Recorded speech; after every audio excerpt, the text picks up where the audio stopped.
Thank you for watching this program brought to you by the Orthochat. Before we begin, please take some time to hear some information about our sponsors. Here at the Orthochat, we are proud to be an official partner of Lore Coffee Roasters, an Orthodox Christian coffee company out of Bonners Ferry, Idaho. If you visit their website at www.lorecoffeeroasters.com/theorthochat, we will receive 15% of your order. It's an Orthodox Christian coffee company that is organically sourcing a great variety of flavors. I drink it myself and I love coffee. And as a coffee connoisseur, I can tell you it's top notch. So visit their website at www.lorecoffeeroasters.com/theorthochat for 15% of your purchase to be contributed to our project. Here at the Orthochat, we are proud to be a partner of Scriptorum Press, a Christian publishing company that puts out great books about the lives of the saints, their teachings, and a variety of other Christian topics. My personal favorite in their collection is The Life of St. Dionysius the Areopagite. If you visit their website at scriptorumpress.ca and use the code ORTHOCHAT at checkout, you will receive 15% off of your order, and I encourage you all to check it out to pick up some great patristic and theological teachings, as well as hagiographies to spiritually enrich you and help support the Orthochat and another great Christian company. We here at the Orthochat are proud to be a partner of the St. Maximus Society, run by Archimandrite Maximus Waymore and his collective. They put out great videos talking about the spiritual life, theology, and a variety of other Orthodox Christian topics. If you check out the link below this video, you could find their YouTube channel, and it's currently a growing project, and I implore you all to visit their site so that you can help support them and a great cause for the Orthodox Christian Church.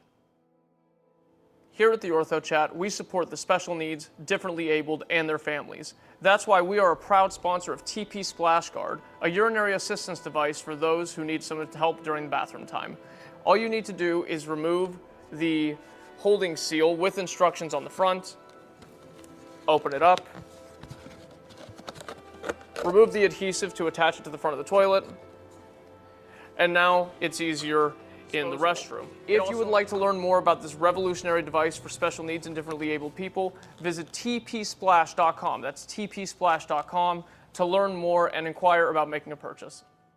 All statements and opinions expressed by guests of this podcast are not representative of the Orthochat, its host, or its producers, and should not be associated with the podcast unless explicitly stated by the host. You are listening to the Orthochat by Yanni Katsadas.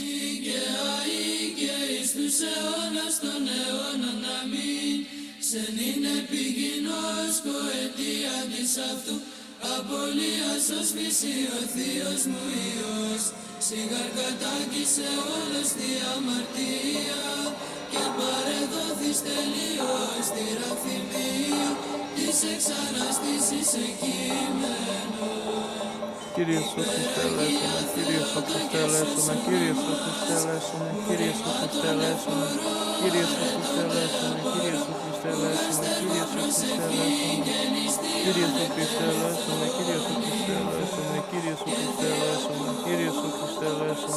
Kyrie Iisus Χριστέ ελέησον, Kyrie Iisus Χριστέ ελέησον, Kyrie Iisus Χριστέ ελέησον, Kyrie Iisus Χριστέ ελέησον, Kyrie Iisus Χριστέ ελέησον, Kyrie Iisus Χριστέ ελέησον, Kyrie Iisus Χριστέ ελέησον, Kyrie Iisus Χριστέ ελέησον.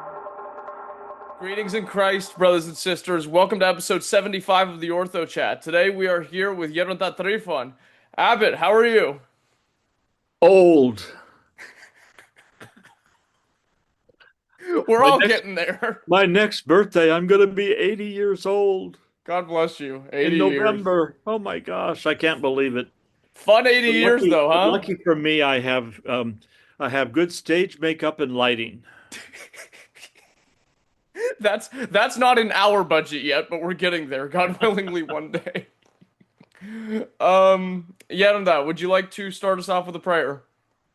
O heavenly King, Comforter, Spirit of truth, who art everywhere present and fillest all things, treasury of blessings and giver of life, come and abide in us and cleanse us from every impurity and save our souls, O good one. Amen. Amen. Thank you so much. And before we get started, tell me what's new. What's up? Well, first of all, I want to know how old you are. I am currently 25. I'll be 26 in September. So. Well, I know this may be hard to believe, but I was 25 at one time too. You're kidding. I am not kidding. What what were you doing at 25? I was between college and graduate school, and I was a hippie. Oh, lovely. That's awesome. You know what? I really like nature and animals and such. So you know what? I'm not too far off. Me and my family, we used to breed rabbits and dogs and a whole bunch of stuff like that. So, tangentially related in a way. Um, Well, I grew up in northern Idaho on Pend Lake, and so my youth was all filled with mountain climbing and forests and fishing on Pend Lake, and my dad was a golf pro, so I spent a lot of time golfing. My dad expected that I was going to be a golf pro someday. So, I like so I, golfing a when lot, I my friends surprised too. him that I didn't become a golf pro, but he surprised me by becoming Orthodox. No kidding. So he and my mother both converted to Orthodoxy in their mid 70s. So, What was that conversation like? um, I had decided that it was not a good approach to try to convert them by giving them books to read and trying to debate them about their Lutheranism. So, what I ended up doing is I asked God to help me to be the very best son I could be to my parents. And that was my key. Please help me to be the very best son I can be. And then all of a sudden they converted to Orthodoxy, and my dad was the first person buried in the cemetery behind St. John the Baptist Church in Post Falls, Idaho, and my mother is buried next to him. They were the first people to be buried there. That's incredible. That's really, So really I am able to commemorate them in the liturgy, and and because I had done some favors for the Island Funeral Home, they gave me a good deal on the tombstone.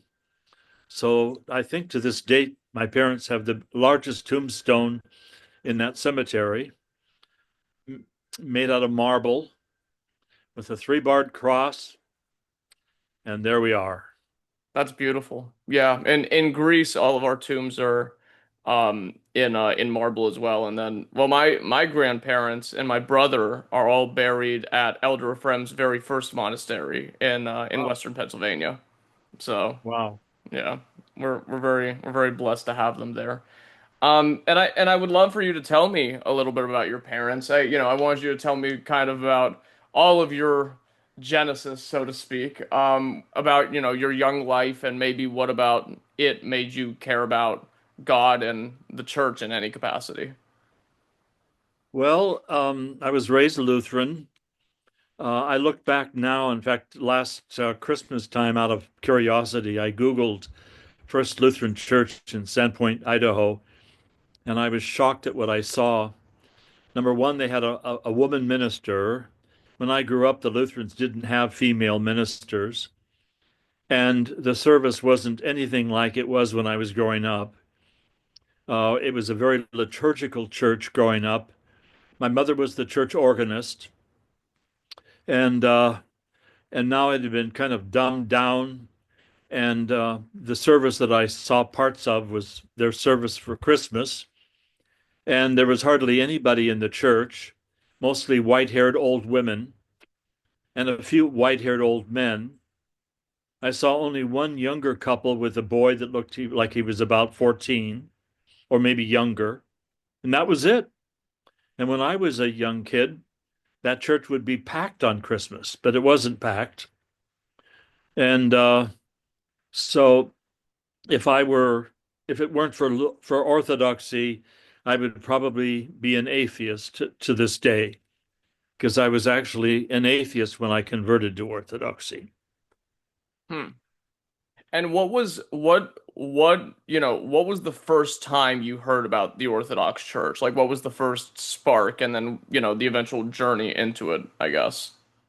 Well, I was about 17 years old, and there was an article in a Spokane newspaper about the Greek Orthodox Church's, uh, what was it, their Paschal service. And so I read the article and I saw a picture of their priest, an interior picture of their church. So one Sunday I drove to Spokane and to attend my first Orthodox liturgy. And I remember walking into the narthex, and there was a sea of Greek people looking at me. And As we do. I turned around and left. I didn't even go in any further. I kind of glanced into the interior of the church, but I was so intimidated by all these Greeks looking at me, like, what are you doing here? You're not the Greek. So I turned and left. So it was years and years later before I actually attended an Orthodox church for the first time for the liturgy. And that was at Holy Virgin Cathedral in San Francisco. And I was by then a psychologist, and I was very uh, unhappy. I taught psychology in a small college in Portland, and I was very unhappy with my life. I didn't like most of the faculty members. I didn't feel that they had any respect for the students. I loved my students. I loved teaching, but I was afraid that the longer that I was teaching there, that I would become like those faculty members. So I went on a sabbatical, and toward the end of the sabbatical, when I still hadn't decided what I was going to do with my life, I uh, I was driving past Holy Virgin Cathedral in San Francisco, and it was a Saturday, and I went into the cathedral and I asked the man at the candle stand what time their services were tomorrow, and he told me. So I show up for my first Divine Liturgy, and that was the moment that I knew this is for me. So I wrote letters of resignation to the college and to the clinic, and I never went back. And eventually I embraced Orthodox monasticism, and I've never looked back, and I've never been happier. So the monastic life, by the time you find orthodoxy, was something that you were comfortable just kind of jumping feet first into instead of, being involved as just like, regular laity, but you wanted to transition directly into that from the I beginning. wanted it directly. And that's what I did. Hmm. And what were the first, I guess, weeks and months and years like for you as a monastic? And what did you maybe learn in that time? Well, let me put it this way. As a monastic, you have no control. So I was 3 years as a novice, and I was just doing what I was told to do. And for somebody, um, you know, that was used to being in control of his life and being respected, to be in that low position was difficult, but I knew that it was something that I needed to do, and I'm glad I did. It's interesting because, I talk about this a lot with my friends about how now we live in a generation that encourages consistently the passion of self-love to an unhealthy degree and pride in any form that you can acquire it for the sake of self-image.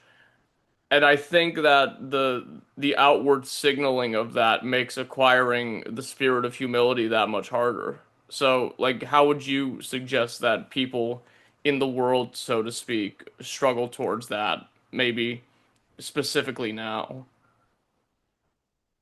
Well, it's interesting. I know that um, I was really I knew a lot of friends that were in the same profession that I was in.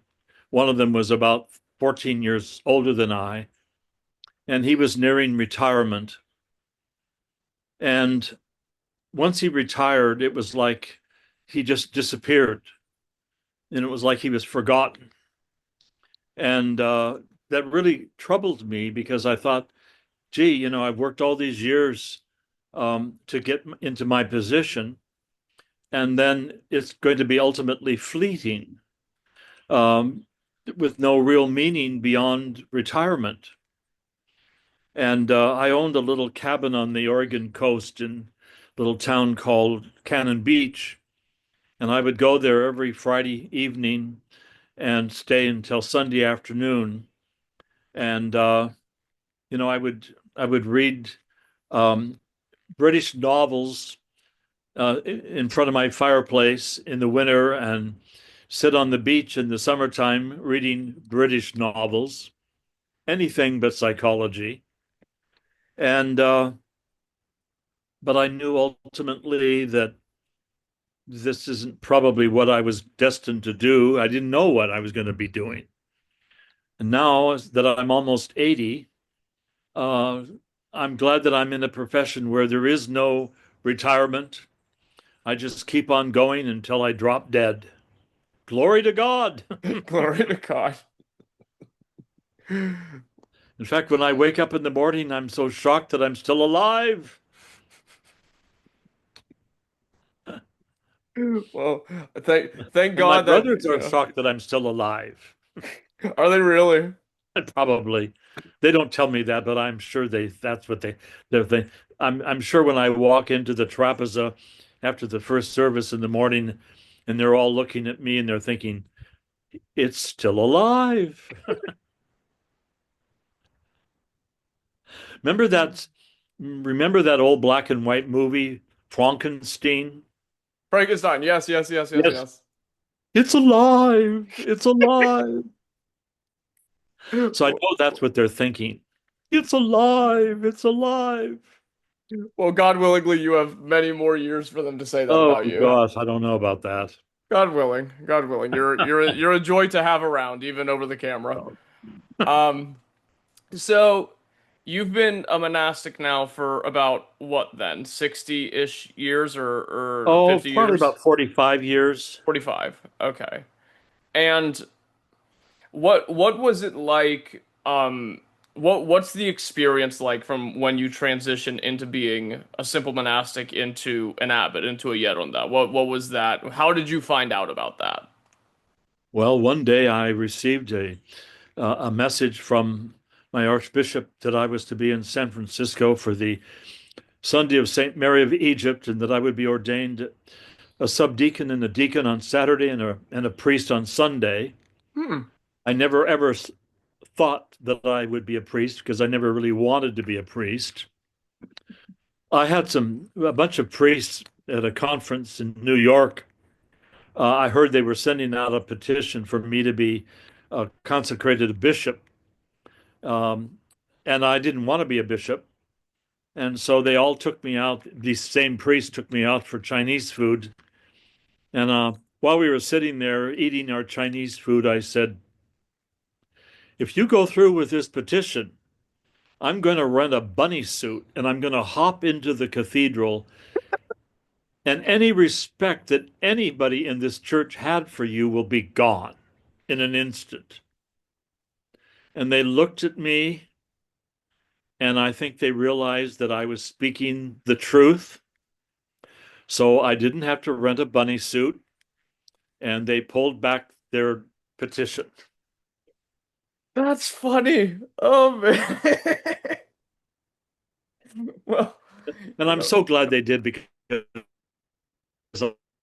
I can't Oh. hop anymore.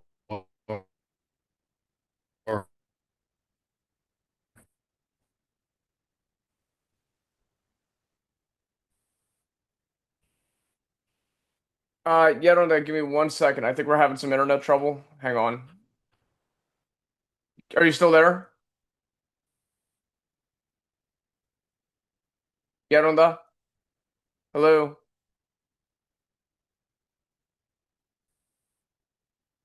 1 second. Is the internet working?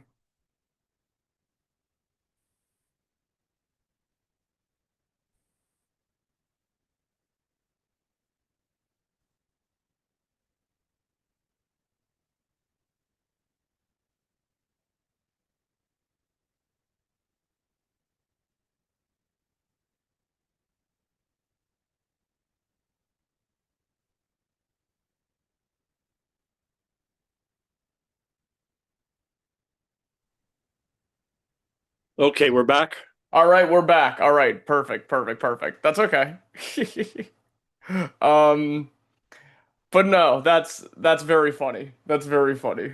Um, so the consolation was that, you avoid, them making you a bishop and then they just make you a Yerunda instead, and that was kind of the even middle ground. Well, we have this little monastery on Vashon Island in the Puget Sound of Seattle. And I remember once one of my old friends from college visited. We had just acquired the land and we had cleared it for the first time. It was a dense forest. And my friend Russell, as I was showing him the land and describing the buildings we were going to put up, he said that he remembered that back in college that I told him that I wanted to someday live on an island in a forest communally. And he said, and here you are. You're living on an island in a forest, but it's a different kind of commune than we had experienced when we were in college together. And so that's true. But I have been, uh, I really love being here and I love being in community. I love the fact that I live, in such a in the state of solitude. I rarely leave the monastery. And when I sit right now, I'm sitting on the porch of my monastic cabin, and each of the monks here has his own cabin. I didn't want to. I really designed these buildings to be more like an Athonite skeet rather than a big monastery. I didn't want to go down the hall to my cell. I wanted my own cabin, and I had this porch built on my cabin so that I could sit outside with no one seeing me here. So it faces off into the forest, and I love it. So the monastery itself is about as old as your tonsure. Like it kind of grew with you. It did. I was probably a monk for maybe 10 years. This monastery was founded in 1986. And so I was in another monastery before this time. And then I got a blessing or was asked by the bishop to found a new monastery rurally. And so we ended up here on Vashon Island.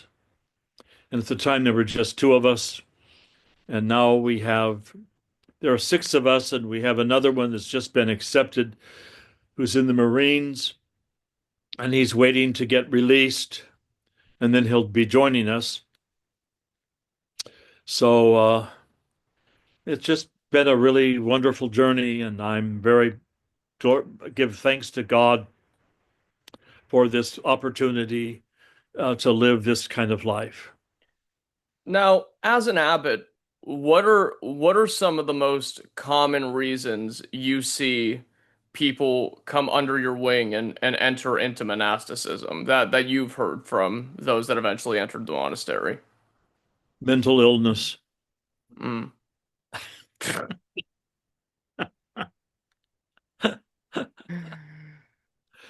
No, Right. I think that the people that are here, the other monastics, all have that same desire, that inward desire to be alone with God. And I think the difference between wanting to be a monk and wanting to be just a or a parishioner in a parish is that you find you want to have a daily immersion throughout the day in the services and in the monastic life that it affords that a parish will not allow. Right. So for instance, if you're part of a parish, you have your services on Sunday and Saturday night and Sunday. But if you're a monk, you have it every day, and it starts in the morning and it goes into the evening. And then we have one common meal a day at 12:30 here at the monastery. And if you want anything else in the morning or the evening, you can have it, but that one common meal. And there's just something about the solitude that I have in my monastic cell that just gives me such great joy and comfort, but at the same time, being part of a community. So I just feel this absolute gratitude to God for giving me this opportunity to be here, surrounded by the love of my brethren. Hmm.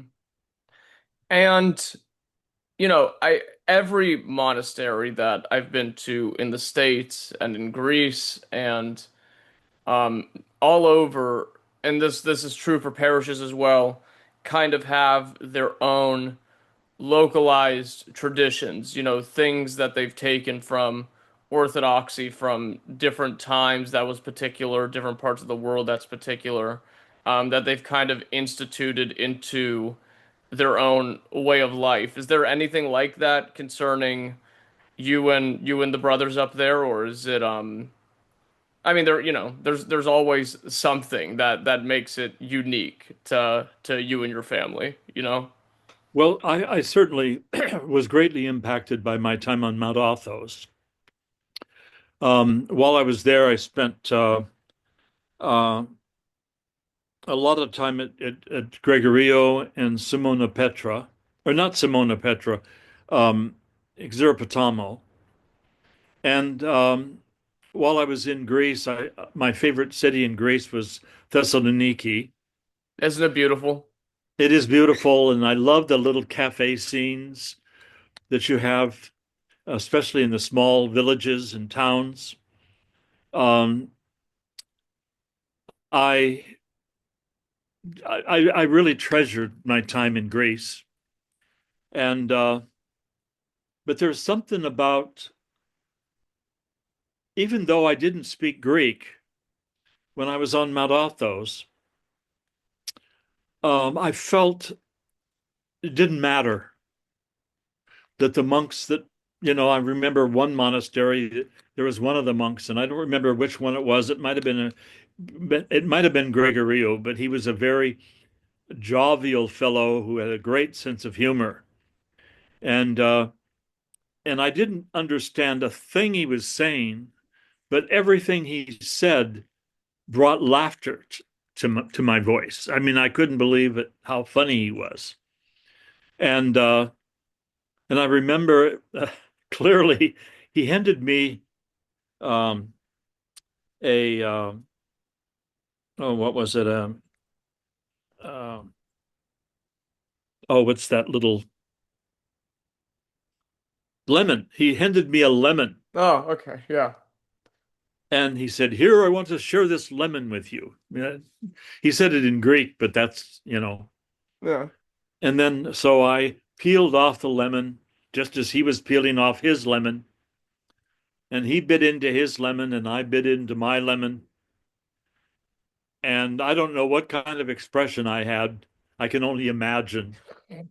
But he just started laughing. And that was kind of typical. I mean, I felt so much love and brotherly love and communion with the monks of Mount Athos everywhere I went. Um,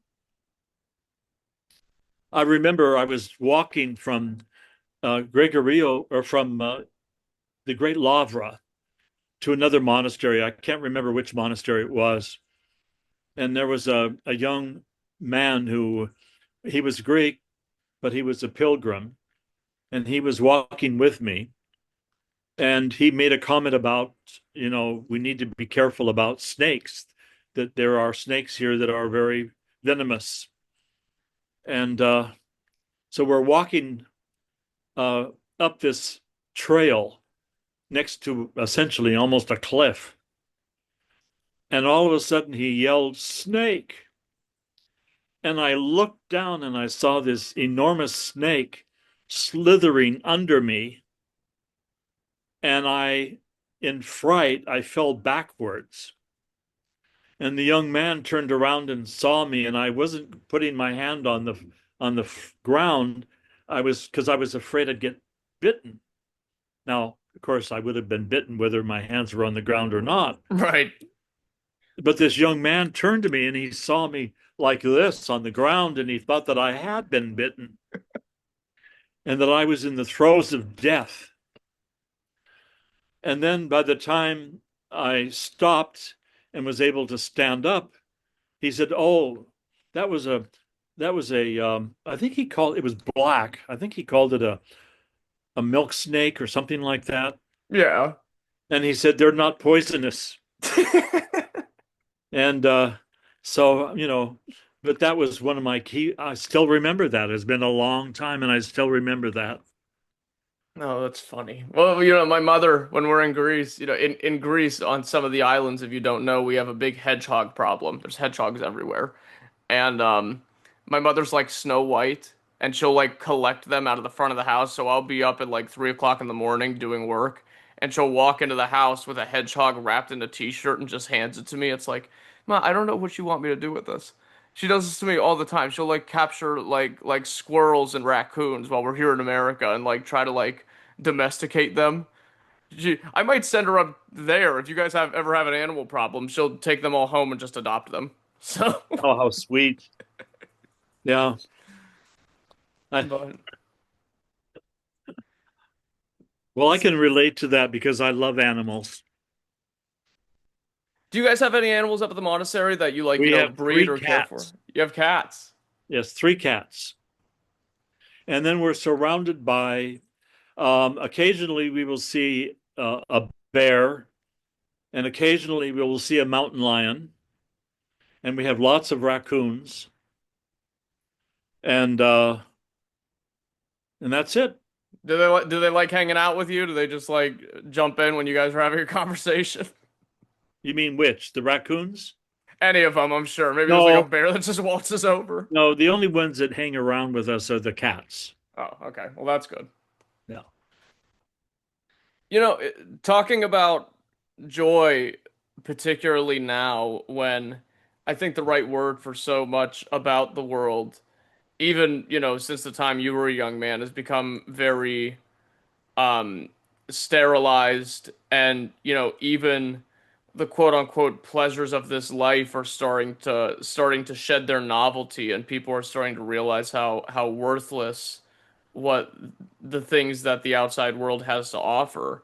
And it seems to me that the only remedy for finding the joy in life again is love and gentleness and the joy of Christ itself.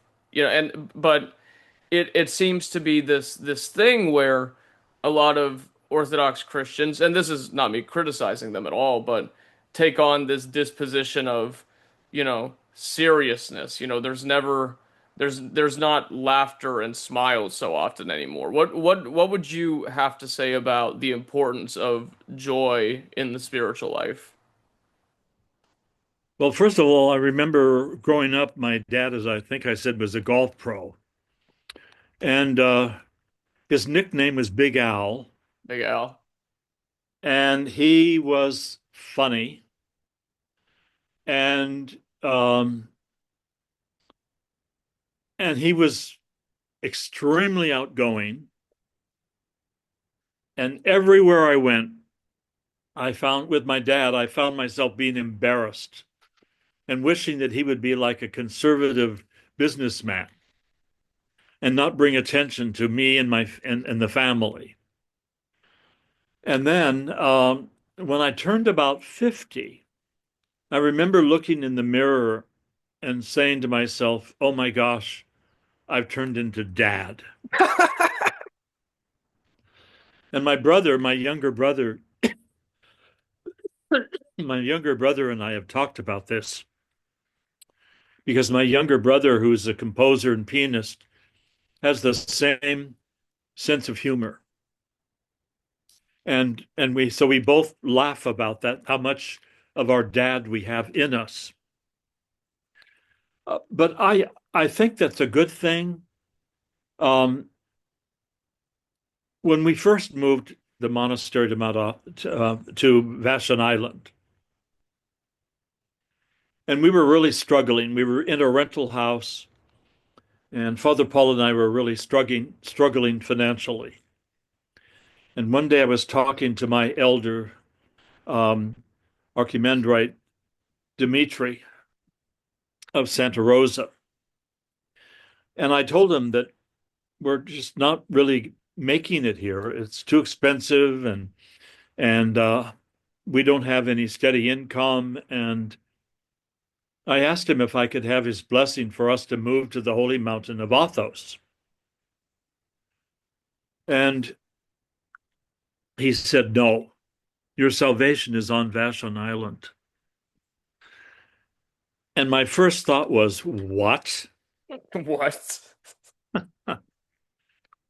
But I knew that he was known as being a clairvoyant. And so I was going to accept the fact that if Father Dimitri told me that my salvation is on Vashon Island, I need to be on Vashon Island. So I put any thought of moving to the holy mountain behind me. This is it. I kid you not, the little rental house we were living in, it was an old farmhouse. And if you stood at the kitchen sink and looked straight across to this forest, that is where our monastery is today. No kidding. So this is an island that is about 12 miles long and 7.5 miles wide, with a population of maybe 8,000, and most of them living rurally in forests. And we live on the farthest part of the island. We're equal distance from both ferries. And here we were in a rental house, and the property that God had for us, which was actually donated to us, was right out the kitchen window in a forest. And then to further make it clear that this is where God wanted us to be, a woman gave us property that she owned up near the Canadian border because she was entering a monastery of women. And her superior told her that she needed to give away her property and her money. So she gave us this condominium. So we sold the condominium, and we were going to use that as the seed money to build the monastery. Some Greek monks had come here and already built our church. It wasn't done on the inside, but it was built on the outside. And then we built the future library, but it was just basically a place to store our woodworking equipment.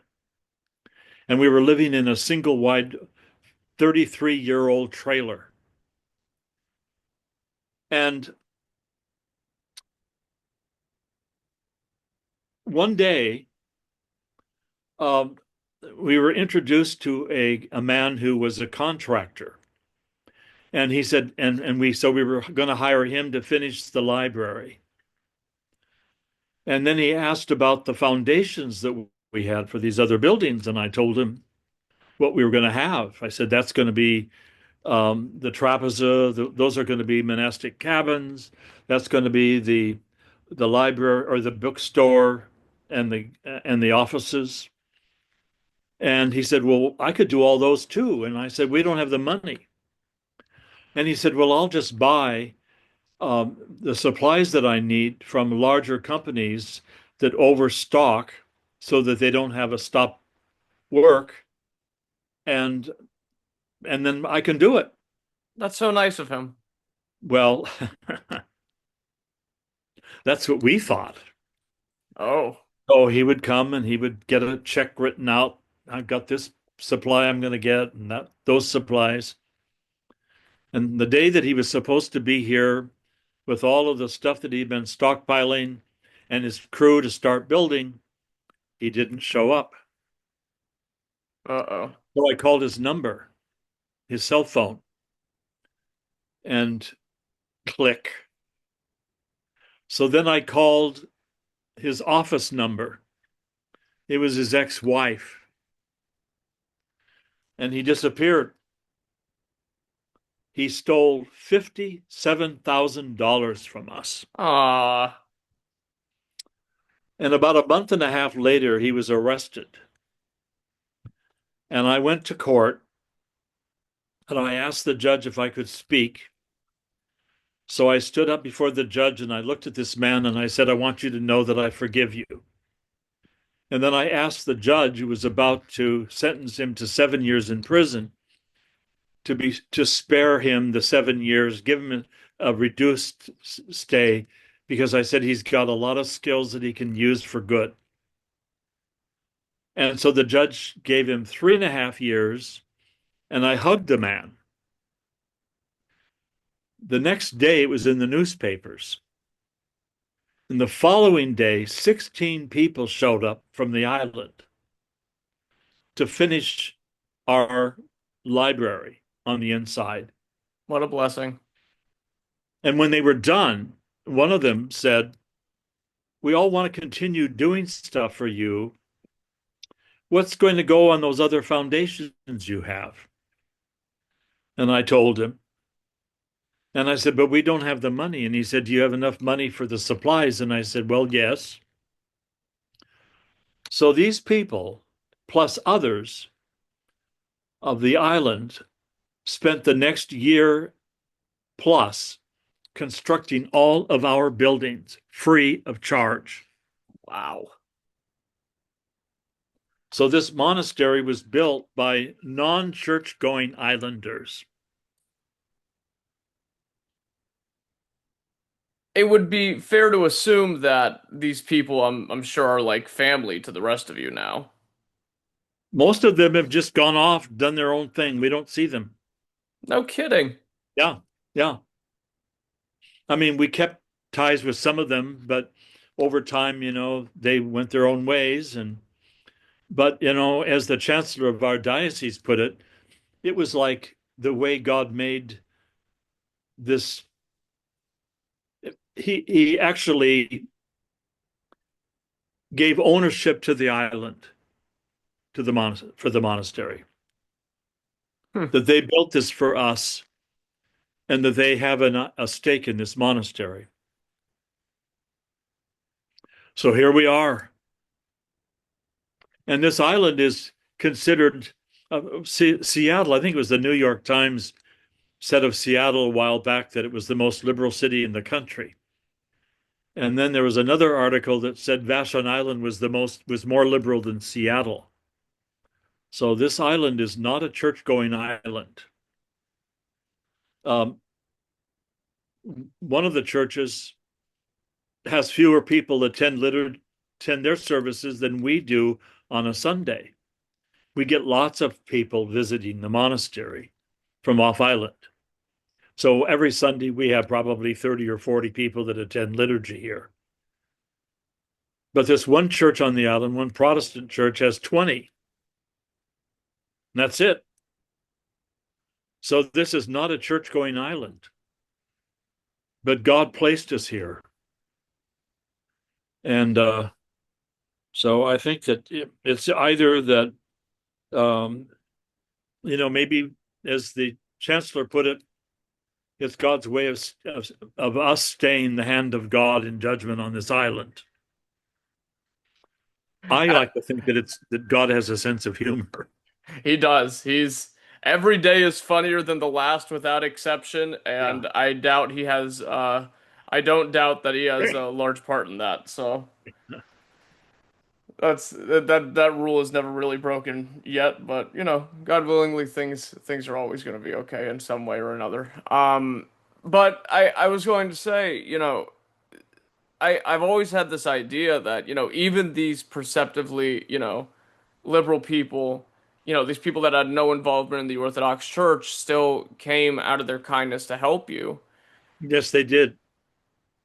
One of And them was a retired Army colonel, one was a retired Air Force colonel, and one was a retired Army general. wow.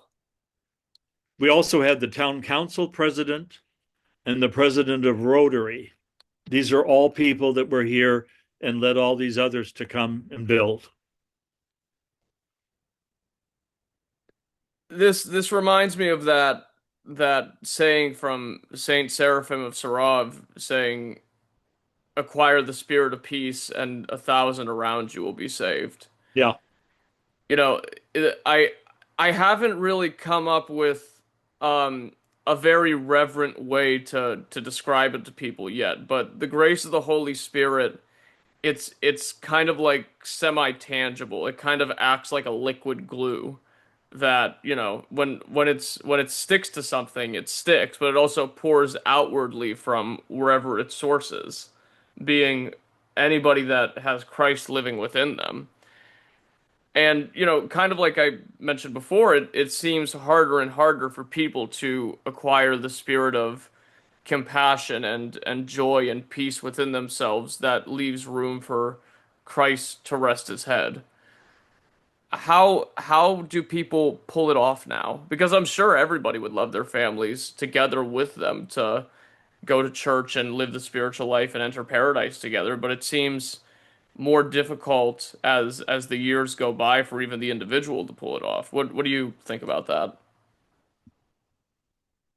One of the things that I have noted in today's young people, especially young men, and I'm convinced that the reason why so many young men are becoming Orthodox is because they know they're missing something. They don't know what it is. But I think it's the fact that many of them don't have fathers that were there in their lives. Recently, we sponsor twice yearly what we call the Salish Brotherhood of St. John the Wonder Worker. And it's a group of young men that come together. There's probably 80 members now, but we get an average of 20 that come in the winter and the 20 that come in the summer. And not always the same guys, but they come. The ones in the summer camp, in tents in our forest, and the guys in the winter sleep on the floor in the trapezoid. And basically, what I do with them, I do give spiritual direction, but for the most part, I let them be, because I think what's most important is that they are networking with one another and building up a sense of brotherhood. And when God calls me home, I don't want them to disappear from each other's lives. I want them to stay focused in their orthodoxy and their building of building of a lay brotherhood together. So that's really important to me. I also love the fact that most of them call me grandpa. And in fact, they gave me a gift. It's a mug, a coffee mug that says, "My favorite people call me grandpa." And that's the mug that I use when we're sitting in trapezoid at our meal. I love that mug. That's wonderful. And some of my monks are even calling me grandpa. They're joking. You're not that old yet. Oh gosh. I'm pretty old. My father died when he was 79. I'm 79. And during this last 12-month period, I have lost about 15 close friends, most of them priests, God have mercy. 3 or 4 of them younger than I. So, but I've told the Lord, I'm ready to go, but if you want me to linger a little longer, I'm willing to do it. So here I am. And every morning I wake up and I'm thinking, oh my gosh, he hasn't taken me yet. Oh no. Oh no. But the good thing is that I've told every one of my friends that has died, and many of them I was actually there at their bedside when they died, to please Please put in a good word for me. So I have all these friends, personal friends, that have already entered the gates of paradise. And I want them to make sure that the door is open for me.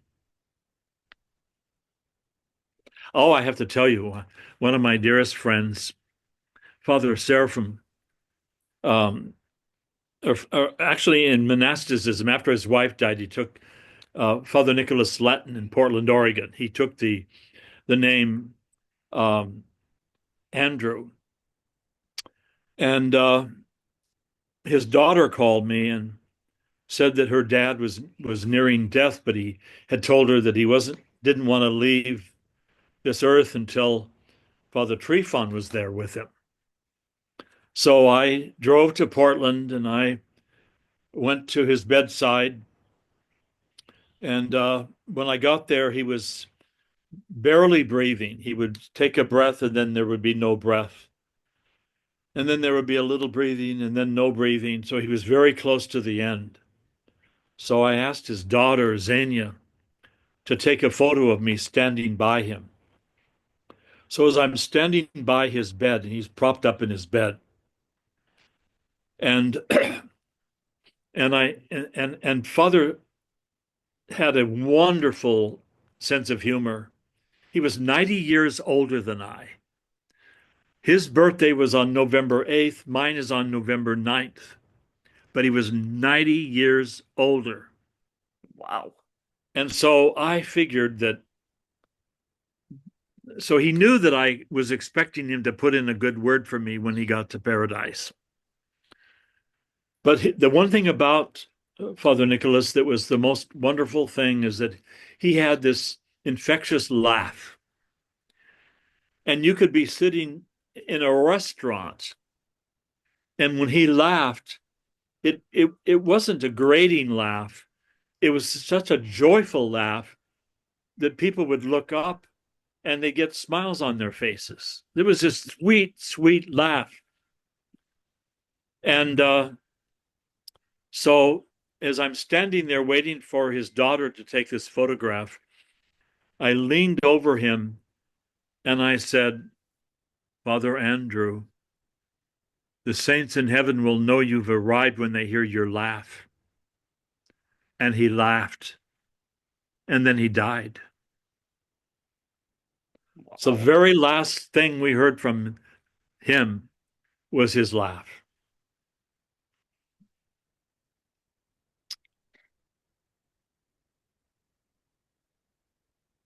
That reminds me of Elder Ephraim. He was always happy like that. He was always giggly. I had the pleasure of meeting him on a number of occasions. So, Yeah, I was friends with him for, I mean, since I was a little kid, since I was maybe 6 or 7 years old, was the first time I met him, and I wow. would go see him every year until he passed. But he was fantastic. And people don't believe, you could kind of help me vouch for this. I always say that Baisios is a spiritual giant in a similar way that he was, the new abbot. I love him. That's true. I have to tell you, um, I was driving the elder Paisius over the border from Canada. I had gone up to Canada to attend one of his talks. And he and the translators that he had with him needed a ride to Tacoma, Washington. So I offered to take them. And I was so overwhelmed with the fact that I had him sitting next to me in my car that I wasn't paying attention to where I was driving until I got lost. So I'm on the Canadian side, totally lost. I have no idea where we are. And being a typical man, I'm not about to ask directions. But after driving for some time and not finding a border crossing, I finally pulled up to a farm fence and I asked this man in the field if he could tell me where's the nearest border crossing. And that's when we finally got to the border and crossed over into the United States. But that was, even though I do not understand Greek, but just having him in my presence was totally wonderful. Hmm. The Ephraimite monasteries were always very close with me and my family. And I visited some OCA monasteries, but God willingly, soon I'll come and visit you and the Brotherhood up there, and we'll shoot a documentary perhaps. I just need to find the time. Well, we would love to have you. It would be an honor to have you with us. It would be an absolute joy. Yet on that, I was going to ask, what saint's life is most meaningful to you and has helped you the most throughout your spiritual struggle? Well, I would have to say the most immediate one was my late elder Dmitri. Um, he didn't speak English. He was a Russian. He was one of the last monks from Valam Monastery. He had been arrested on two or three occasions by the Soviets and interrogated and beaten. One of his eyes was off in direction, and he had a big permanent bump on his forehead. And finally, his elder told him that you need to leave now because they're going to come and take you and they're going to kill you. So in the middle of winter, he left Valam Monastery and he went through all this heavy snow and cold. He had one part of his foot gone because of frostbite. And he went to Finland, and then he went on to Paris. And eventually he came to the United States, and he was the spiritual father of the Kazan Skid in Santa Rosa, which is a women's monastery.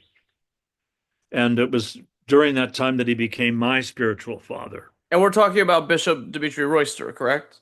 No, no, no. The elder Dmitry Igorov. Igorov. Okay, No, I'm not he familiar was with a him. monk. Okay. He was an archimandrite. But he was one of the most holy men I've ever known, and he had a reputation of being a clairvoyant. Hmm. And so when he told me that my salvation was on Vashon Island, well, what could I say? Here I am. But he was I remember when I was staying in the guest room at the convent, and true literally in the middle of the night you could hear him praying in his cell, and oftentimes it would be punctuated with joyous laughter. I remember that. I would be lying there hearing him laugh in this joyful way. And I remember one day there was a knock at the door. It was a woman who was on her way as a caregiver to a neighbor. And she knew that this was a monastery of women, and she knocked at the door. She needed help with some issues she had. So I invited her in, and we sat in the sitting room. And the elder comes walking in, and he sits down next to me. And he doesn't speak English, so she's pouring her heart out to me and to the elder. But, once she realizes he doesn't speak English, she stops talking to him and she's only talking to me. And all of a sudden, the elder puts his hand up, and she stops and she looks over at him, and he puts his hand down. And she continues talking, and then his hand goes up again. She looks over and he puts his hand down. And then finally, this woman who's got a tortured soul, I said, I think he's praying to your guardian angel. So at that point, she stopped looking when he put his hand up. And then all of a sudden, both of his hands went up. And all of a sudden, whatever was bothering her had completely gone. And she left there with a smile on her face. And it had nothing to do with my counsel. It had to do with the elder's intercession on her behalf. That's the elder Dimitri. Wow. And I felt so much joy having him in my life. He was the one, when he tonsured me, that gave me the name Tryphon. It's named after Tryphon of Vyatka, who was the founder of a monastery in the Ural Mountains. And later, now there is a city called Vyatka, Russia, that grew up around his little monastery. And when Father Dimitri gave me the name Tryphon, I had never heard the name. You're the I, first person I've ever known that has that name. yes. I had to learn from Mother Susanna, the abbess, how to even pronounce it correctly.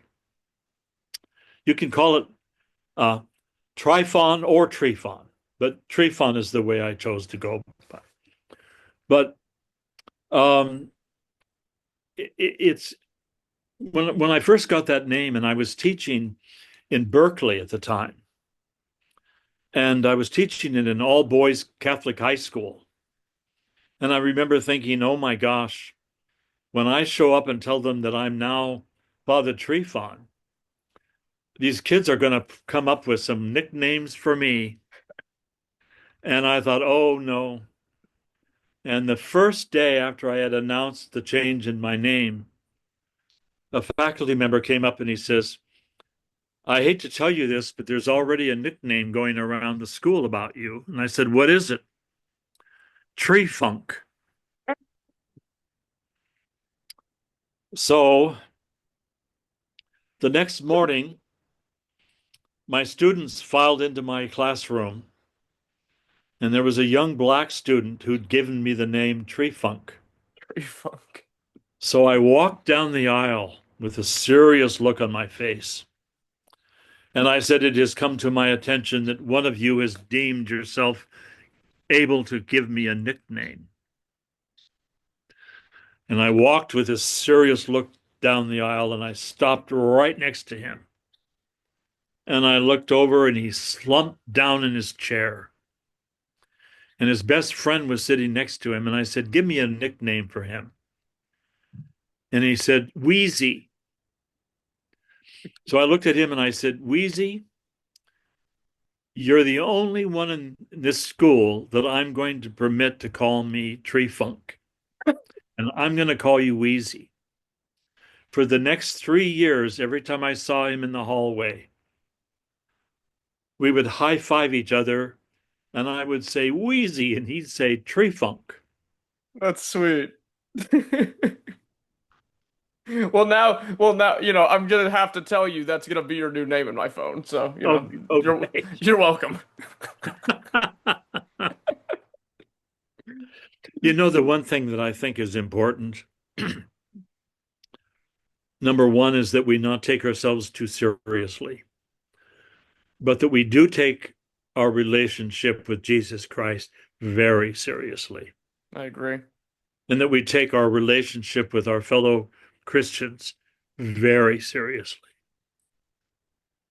And I'm just so grateful to God for the peace that I have in my heart, for knowing Christ. And I'm grateful to God for bringing me into the Orthodox faith. I don't know what it would be like without it. I would probably be a retired psychologist from Oregon. I can't think of anything worse. I would if I wasn't pursuing the priesthood, I would probably still be a DJ and a firearm repairsman for the rest of my life. So, You were a DJ. for a long time. Yeah, that was my first job when I was very, very young. Yeah. When I was still in college, I was a senior in college. I became the manager for a bluegrass band in Portland called the Skyhook Shoreline Drifters. Mm. So I have a wide range of musical tastes, including um, country western and bluegrass and classical and the whole gamut. My grandmother, my mother's mother, played the honky tonk piano. No kidding. And my mother was a classical pianist and pipe organist. And my dad played the saxophone and the clarinet. And my brother is a pianist and a composer. No kidding.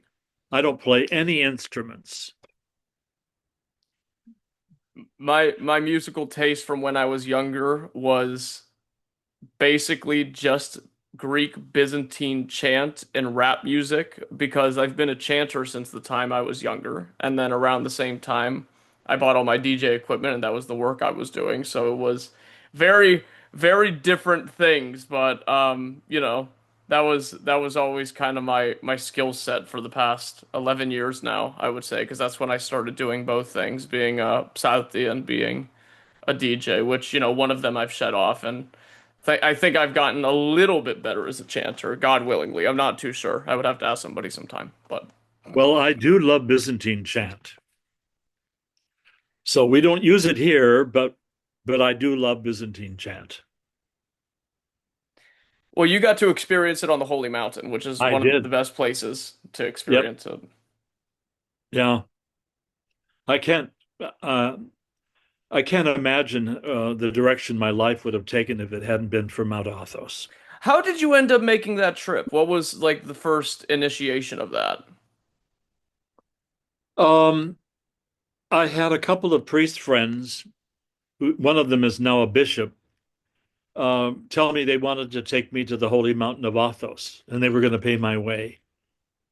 So we went to Mount Athos, Hmm. and it was with them that I explored Thessaloniki, and I just loved Mount Athos. You were probably there when my cousin, who was a priest there, was still alive. Father Dmitry Zavos. He passed a couple years ago, but I think I still have some cousins remaining on there. But he was the one that we were closest to. Which Um, monastery? I think he celebrated at Simona Petra, Ah, if I remember correctly. But um, yeah, we had yeah, I've still yet to visit. I did go to Meteora, and I met after some prior email correspondence, I finally met my dear friend Yeronda Bartolomeo at the Valam Monastery there, and he gave me this giant, beautiful icon of the Panagia, and this particular icon is her writing down the names to be prayed for of those who passed away and handing them to Christ.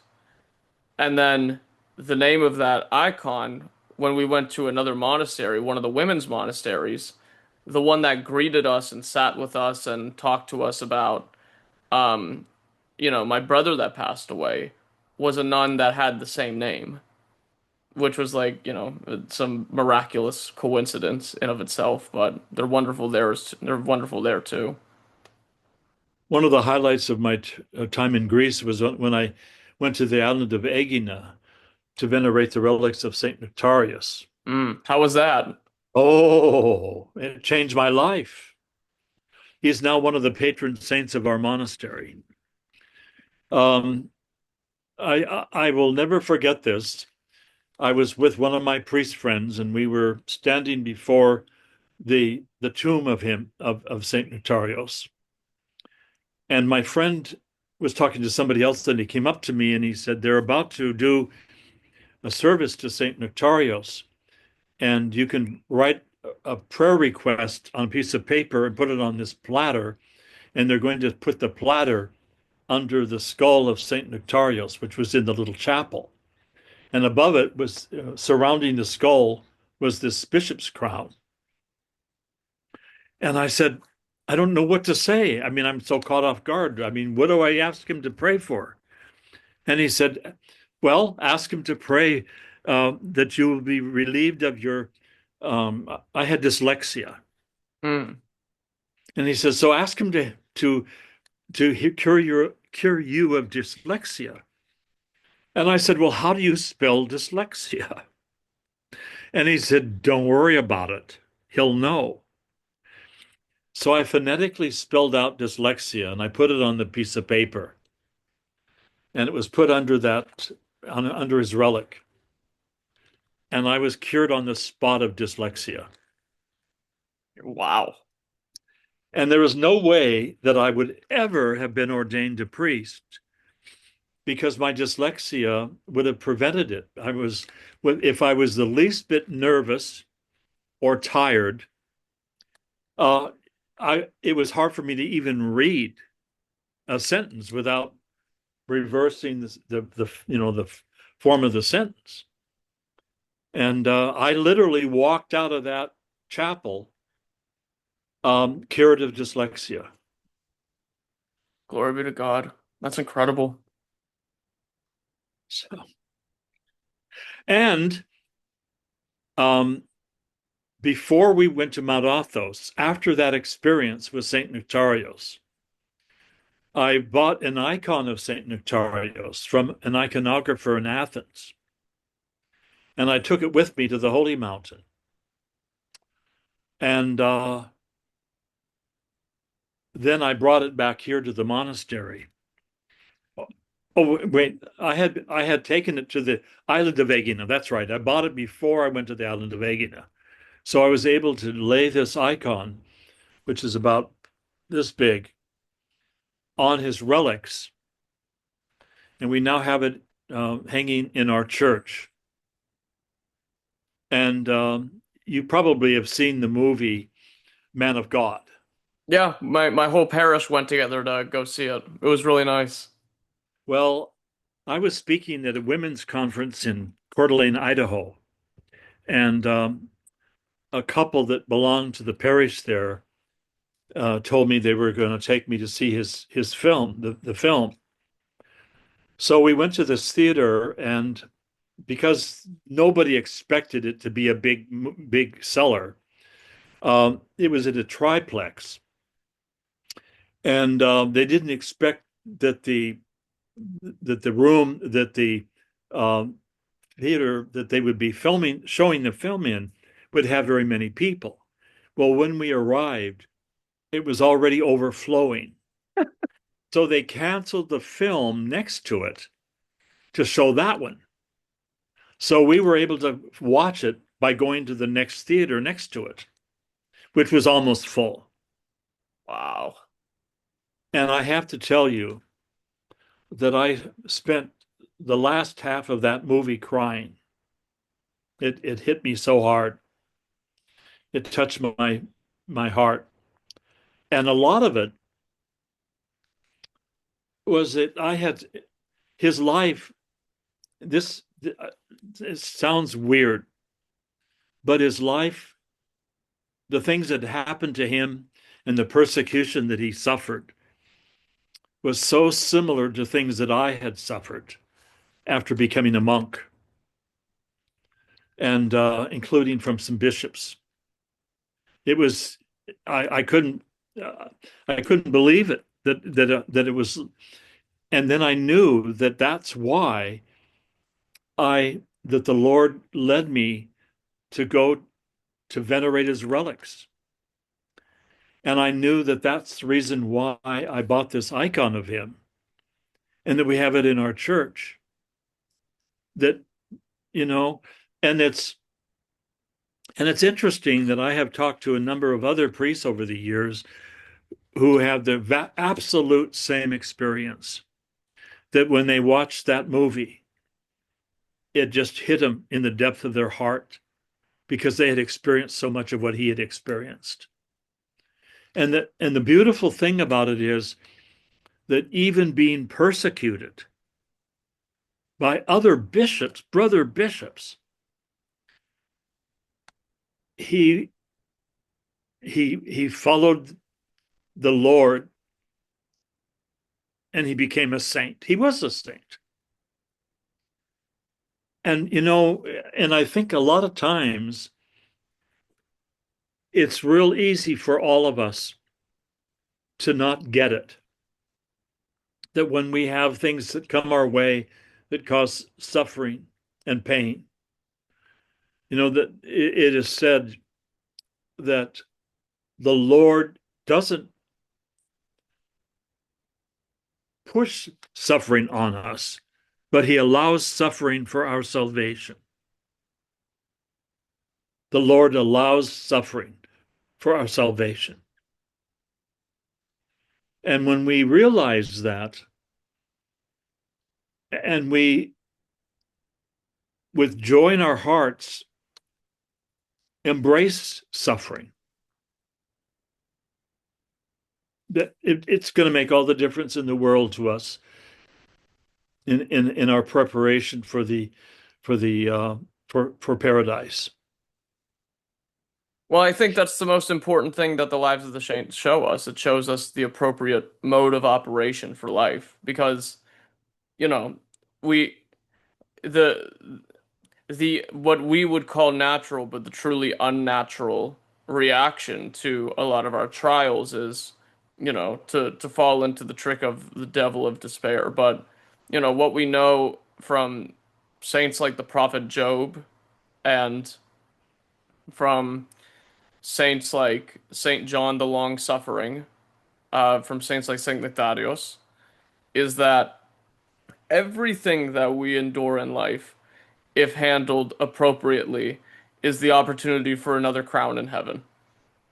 And we have to we have to signal to ourselves to say, this is happening to me, this person is doing this to me. This means I have to go pray for this person. I'm enduring this trial. I have to run to prayer so that God strengthens me to endure it patiently. Because this is the exercise of the soul as the spiritual athletes in a way.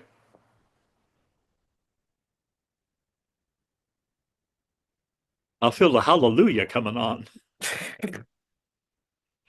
Something like that. And I love that movie, but something that you may know already, they got one thing wrong about it, which was the person. So I'm from Kalymnos, and so is every Greek that lives in Youngstown, Ohio, and in Tarpon Springs, Florida. The most famous saint from our island, which we consider Saint Amphilochios of Patmos ours as well, because he celebrated liturgies at the same monastery that I go to every Sunday while I'm back home. The most famous saint from our island is Saint Sava the New of Kalymnos. He traveled with Ios Nectarios and was his best friend for decades up until his death. He was with him at his bedside when he passed away. And when he passed away, he came to my island, and he was the spiritual father to all four of my great grandparents. And he also painted the first icon of Saint Nectarios, the saint from my island, and his relics are incorrupt.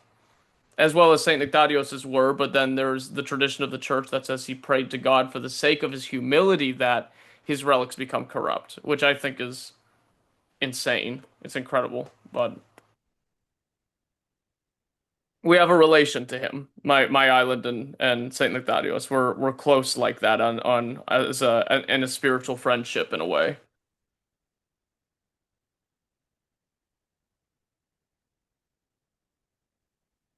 And I guess I wanted to ask if you had to go back after all this time to the moment you knew you wanted to become Orthodox, to the moment you converted, from your first seconds as an Orthodox Christian, what is one thing that you would have told yourself in preparation for the future?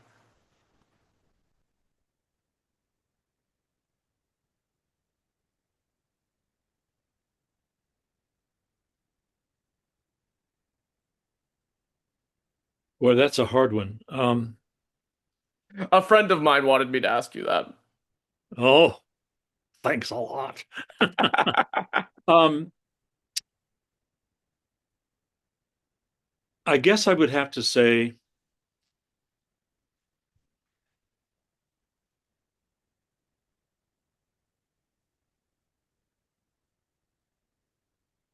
I feel this in the depths of my soul. This is where I was meant to be. And I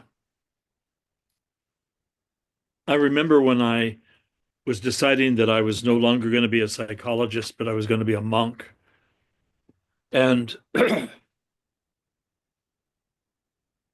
members of my family, especially my mom and dad, but especially my mother, were just like horrified.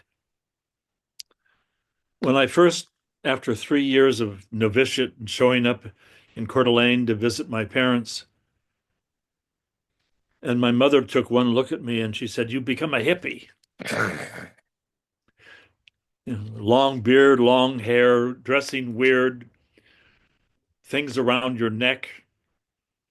And that's when I had decided to ask God to help me become the very best son I could be. And then my parents in their mid-70s converted to Orthodoxy. I mean, but you know, when I look back at that whole time, the fact that I had spent all those years in graduate school and all those years teaching psychology and being a therapist as my goal in life. And then I'm looking and I'm thinking, are you nuts? You're going to throw this aside and become a monk? Are you insane? So I guess I would say that from my perspective now, having been a monk for so long,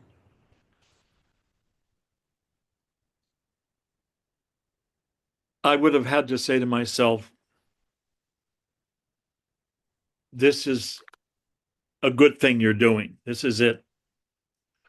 That this is going to be your life and that you will treasure it. And I do. Even in the lowest moments of my spiritual or of my journey, and I've had some low moments, I would not have walked away from monasticism and from orthodoxy. This is my home.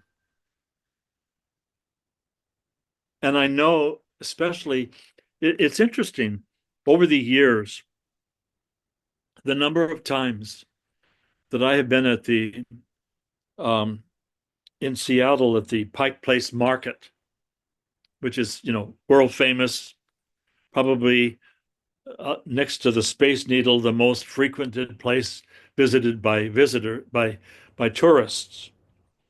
The number of times that I have had people come up to me and thank me for dressing like I do. Because we live in an age, and especially cities like Seattle, where you do not see signs of religion anywhere on people. Catholic priests don't wear collars anymore. As one Catholic priest friend told me, I don't want people to think I'm a pedophile. And that's what they think. And here I am, dressed in black robes with an uncut hair and beard. And I'm out publicly like this. And yet I have had people say, thank you. Thank you for bringing religion into our lives. And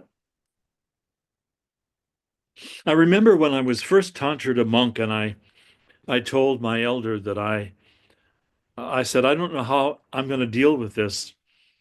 I said, when I'm out and about and I have people staring at me, and I don't know how I'm going to deal with being stared at all the time. And the elder Dimitri said,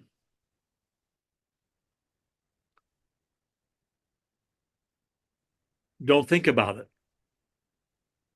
Just Block it out. If people are staring at you, don't allow that to enter your mind. So I made that decision that I was not going to think about it anymore. And now I don't. I mean, when I'm out and people are looking at me, I don't even notice they're looking at me. And the only time I will recognize that maybe they are is if they come up to me to speak to me, like, "What are you?"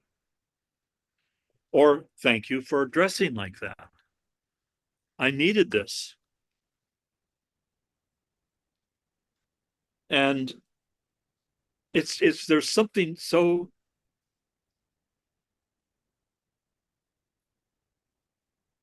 sacred about the monastic life that I cannot imagine not being a monk. I cannot imagine it. You know, that's the one thing I'm scared of because if um if I don't hurry up and get married, I'm tempted to just go off and do it myself. There's nothing more beautiful to me than the monastic life. But I have much work to do. We all do. That's just kind of how the playbook goes in a way. And I have something to admit to you. You know, I heard about, you and the brotherhood. You had many things going on, and I didn't want to be intrusive. It was my employees that set this meeting up between the two of us, and they were all so excited for it. And here at the end of this, I have to admit it has been a complete and distinct pleasure talking to you. And I know many young people and older people that have been spiritually enlightened and helped by the things that you say through your messages. And, forgive me if this runs a semi truck into your humility, but I think I think you have done a lot of good through the things that you're able to communicate to people around the world. Even in Greece. They listen to you there too. So I thank you so much for coming on and speaking to us today, Yeronda. Well, let me say something to the Greeks. When I was converting to Orthodoxy and I was trying to decide, am I going to go Greek or am I going to go Russian? And I was telling a friend, I said, I don't know which to go. And he said, do you like ouzo? And I said, I hate ouzo. And he said, do you like vodka? Yes. So, as embarrassing as this may be for me to admit this,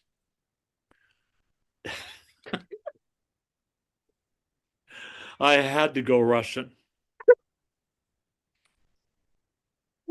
Yeronda, vodka's nice, but in Greece, ouzo's we drink ouzo, but we also have this thing called sipero, which is pretty much moonshine, and I like that amount of spice in my drinks. So I think I just have to stay where I'm at. But Well, I do like that as well. But ouzo is something that when I was on the Holy Mountain, and it was a very common thing when you'd visit a monastery for them to serve ouzo. hmm And my general way of drinking ouzo was to take a deep breath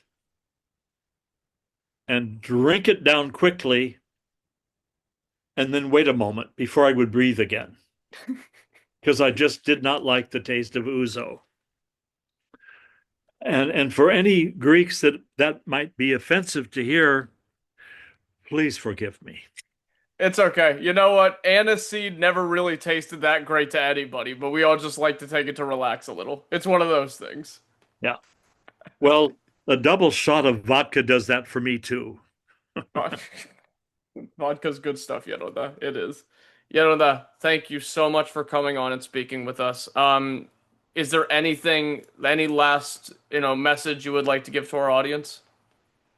The blessings of the Lord rest upon you. I mean, and end us off with a prayer if you would.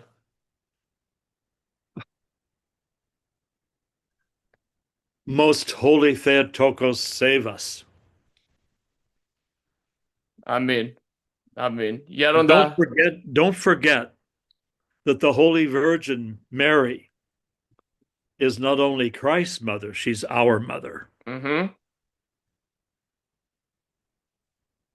She has helped me far more than I think there is words in either the English or Greek language for me to describe. She is, I feel the same way.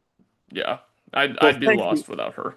thank you so much for having me. I am deeply honored, and I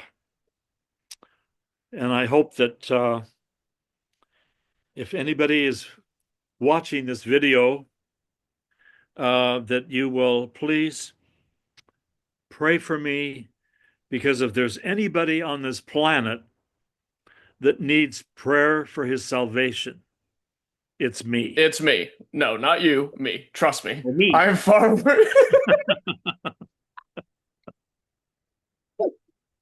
Well, you know that you're in all of our prayers, and just some quick announcements about our program.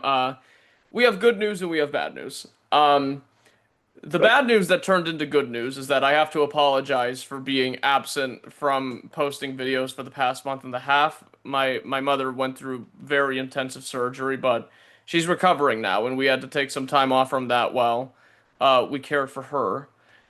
Um, but the good news is that in that meantime, we are now officially registered as a 501c3 nonprofit organization, the Orthochat.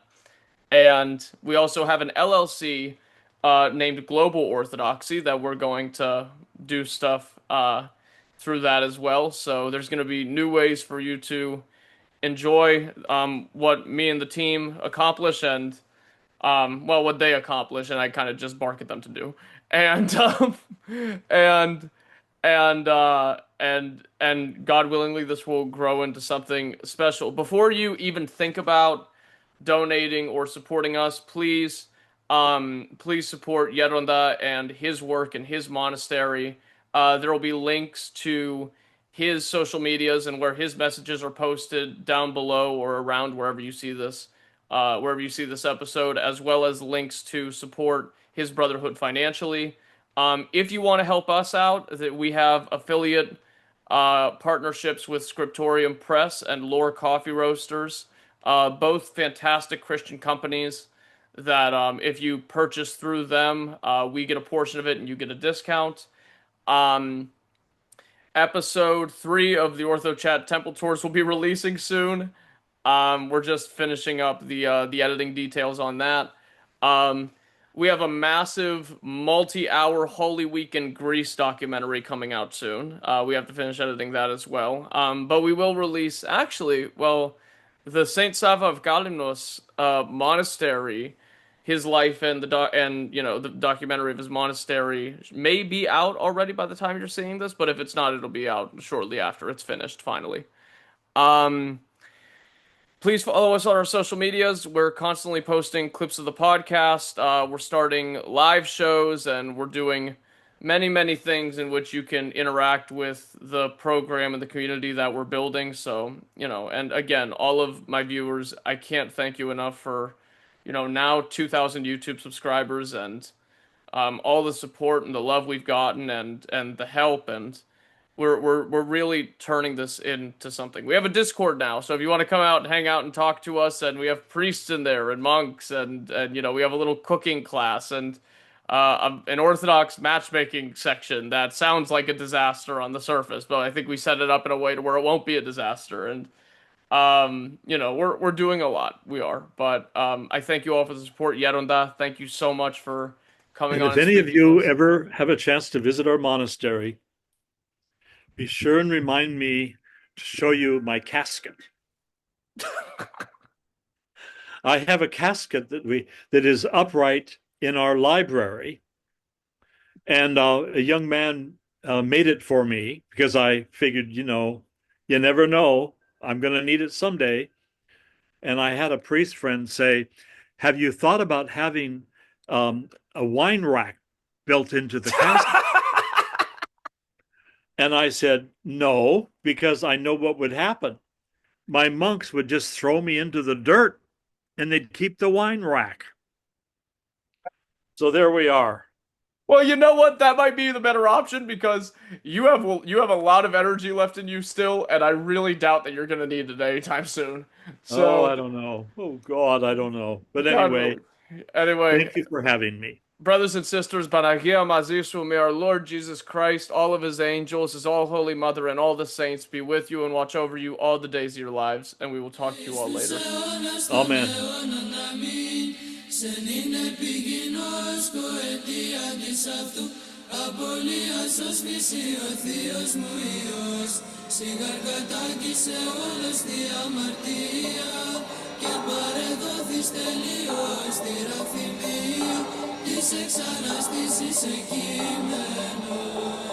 Kyrie Iisus Χριστέ ελέησον με, Kyrie Iisus Χριστέ ελέησον με, Kyrie Iisus Χριστέ ελέησον με, Kyrie Iisus Χριστέ ελέησον με, Kyrie Iisus Χριστέ ελέησον με, Kyrie Iisus Χριστέ ελέησον με, Kyrie Iisus Χριστέ ελέησον με, Kyrie Iisus Χριστέ ελέησον με, Kyrie Iisus Χριστέ ελέησον με, Kyrie Iisus Χριστέ ελέησον με, Kyrie Iisus Χριστέ ελέησον με, Kyrie Iisus Χριστέ ελέησον με, Kyrie Iisus Χριστέ ελέησον με, Kyrie Iisus Χριστέ ελέησον με, Kyrie Iisus Χριστέ ελέησον με, Kyrie Iisus Χριστέ ελέησον με, Kyrie Iisus Χριστέ ελέησον με, Kyrie Iisus Χριστέ ελέησον με.